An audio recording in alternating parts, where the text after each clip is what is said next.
என்னது 10வது படிச்சிருந்தாலே கேடிஎம்ல வேலையா? வெறும் 10th மட்டுமே படிச்ச ஒரு பர்சனால கேடிஎம்ல ஒர்க் பண்ண முடியுமா? கண்டிப்பா முடியும்னு சூப்பரா ப்ரூவ் பண்ணி காட்டியிருக்காரு மோகன். 10th அப்புறம் பெருசா படிக்க பிடிக்காத மோகன் லோக்கல்ல கிடைக்கிற குட்டி குட்டி வேலையை செஞ்சு குடும்பத்துக்கு சப்போர்ட்டிவா இருந்திருக்காரு. இது மட்டும் போதாத, ஒரு நல்ல ஜாப் நல்ல இடத்துல இருந்தா நல்லா இருக்குமே அப்படின்னு நினைச்சிட்டு இருந்தப்பதான் எதர்ச்சியா ஒரு நாள் இன்ஸ்டாகிராம் மூலமா நிக்கோலா ஃபவுண்டேஷனை பத்தி கேள்விப்படுறாரு. டிலே பண்ணாம நிக்கோலா ஃபவுண்டேஷனோட 3 skill development training automotive service technician 2 and 3 wheeler 4 வீலர்ல ஜாயின் பண்ணி எல்லாத்தையும் டாப் டு பாட்டம் நல்லா கத்துக்கிட்டு இப்போ கேடிஎம்ல பிளேஸ் ஆயிருக்காரு. என் பேர் மோகன். நான் நத்தத்துல இருந்து வரேன்.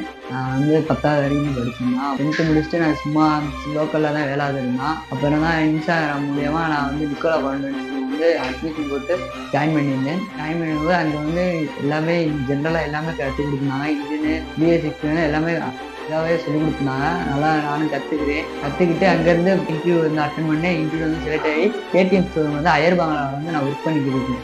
சம்பளம் எனக்கு 9,500 கொடுக்குறாங்க. ஃபேமிலிக்கு எனக்கு யூஸ்ஃபுல் ஆயிடுச்சு. இப்போ என் சப்போர்ட்லையும் என் ஃபேமிலி இதாகிடுச்சு. இது மாதிரி ஸ்கில் மட்டும் இருந்தா போதும், எங்க வேணாலும் எப்ப வேணாலும் நல்ல ஜாப் கிடைக்கும். ஸ்கில் அண்ட் பிளேஸ்மெண்ட் இது ரெண்டும் உயர்ந்த தரத்துல அது ஒரே இடத்துல கிடைக்கும். அதுதான் நிக்கோலா ஃபவுண்டேஷன். டிஸ்பிளேல இருக்கிற இந்த கோர்சஸ்க்கெல்லாம் நம்ம கிட்ட அவைலபிலிட்டி இருக்கு.